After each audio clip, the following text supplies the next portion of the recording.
Depuis quelques années, le taxi-moto occupe le terrain dans le transport urbain. Pourtant, ce moyen de transport est à la base de plusieurs cas d'accidents selon un rapport de la police routière. Pour minimiser le risque d'accident lié au taxi-moto, les autorités en charge de la sécurité et de la protection civile privilégient le partenariat public-privé. À Koya, une entreprise vient de lancer la formation de 300 conducteurs de taxi-moto sur le code de la route. Une formation sanctionnée par un permis de conduire et une attestation de fin de stage.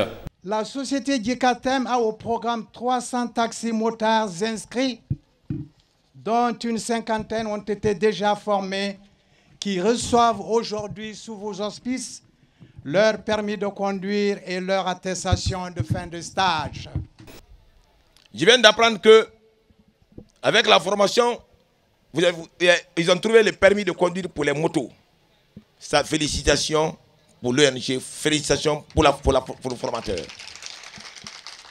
Tous les usagers de la route doivent être munis d'un permis de conduire.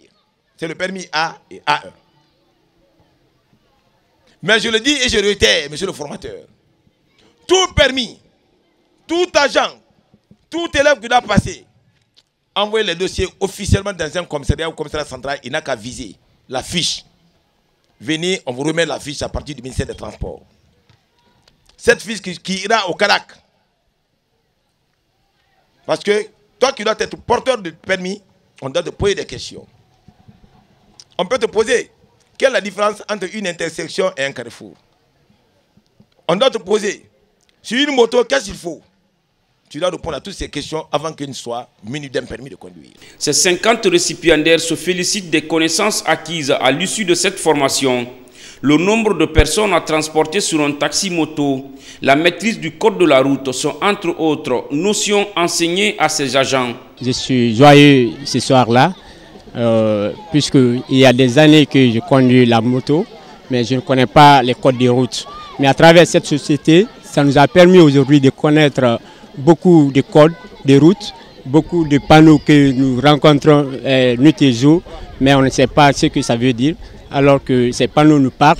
Mais si tu ne sais pas, tu ne peux pas savoir ce que ça veut dire.